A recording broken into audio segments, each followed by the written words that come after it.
Good morning, class 11. Welcome you all in Classroom Notes by Rekha Jain. And today I am going to explain the poem A Photograph by Shirley Tolson.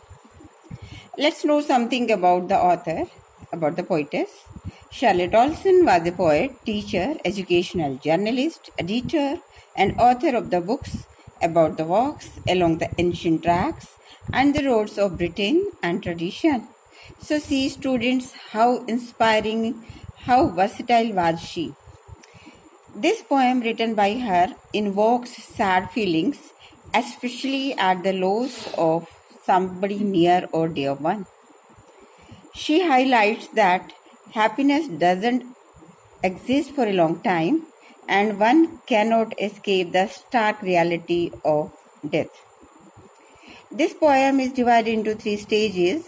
The first one is of childhood, which is considered to be the golden stage and is free from hurry, worry, tension and stress. Life is full of fun and frolic, and transience of human life is shown with a contrast of sea. Second is the middle age, which brings responsibility, burden and sadness, and carefree attitude transforms into seriousness. The third is the stage of death, and human faces the sad reality of death, and loss of near and dear one renders everyone speechless and is surrounded with a pall, that means a sad cover. So let us understand the poem line by line. Here the poem goes, the cardboard showed me how it was when the 2 girl cousins went paddling, each one holding one of my mother's hands, and she the big girl. So students, this is an incident of remote past when no modern and technological means of preserving the photographs were available. So only the cardboard was available during those days to preserve the photograph. And because the narrator here is the poetess herself, that's why she has used the first person, me. And how it was, it refers to the photograph. Whose photograph? See in the next line, when the 2 girl cousins went paddling. 2 girl cousins are the cousins of the poetess mother, and they went paddling. Paddling here means walking on feet.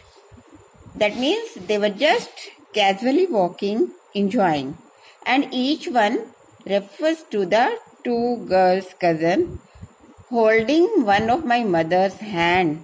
That means mother was in the center, both sides were the 2 girls, and she the big girl. She refers to the mother of the poetess. She was the big girl. Big girl here means tall girl. Now comes the second stanza. All 3 stood still to smile through their hair at the uncle with the camera, a sweet face. My mother's that was before I was born, and the sea, which appears to have changed less, washed their terribly transient feet. So in the first line, 3 refers to the 3 girls. They stood still, means motionless, to smile through their hair. They were smiling through their hair. That means hair was spread around their forehead, maybe due to the blowing of the wind. And towards whom were they smiling? They were smiling at the uncle. Why? Because he was holding a camera to click the photograph. A sweet face. Whose face was sweet? Mother's face. That was before I was born. Obviously, that was of the childhood, the photograph of the childhood. And the sea, which appears to have changed less, washed their terribly transient feet. Now, in these last 2 lines, the poet has drawn a contrast between the life of human and sea. Life is immortal, whereas human life is mortal. Sea is permanent, whereas human life is transient.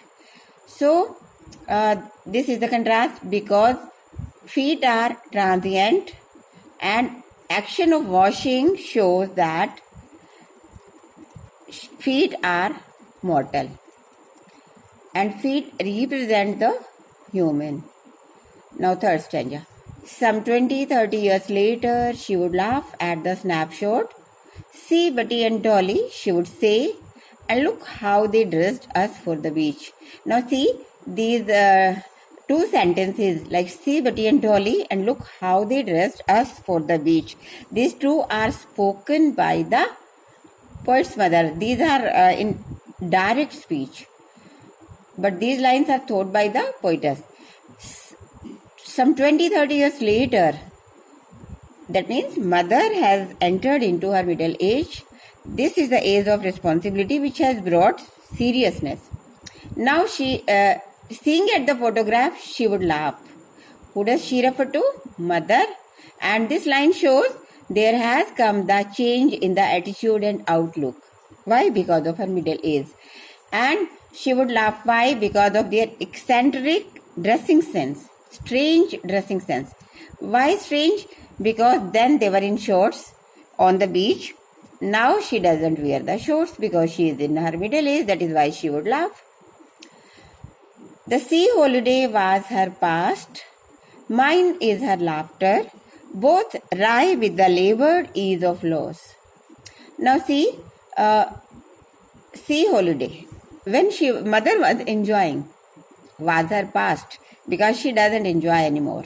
Mine is her laughter because poetess doesn't see her mother laughing, and that is both of these have lost one or other thing, and that is why both are wry. Both wry with both twist in pain, both move in pain with the labored ease of loss. So, dear student, here labored means forced, ease means relaxation, and loss. In spite of the loss, they pose to feel relaxed.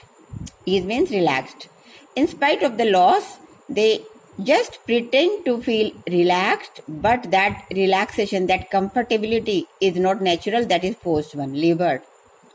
Okay, so devices I am going to discuss in my second video because it will be too long then and you will be bored. Now the fourth stanza. Now she had been nearly as many years, she had been dead nearly as many years as that girl lived. And of this circumstance there is nothing to say at all. Its silences. Now see, she refers to mother. How long? Now how long since she died? She died 12 years ago. How do you know? By the line as many years as that girl. That girl refers to the girl of the first stanza when the mother was in her childhood. And of this circumstance refers to the circumstance of death of the mother.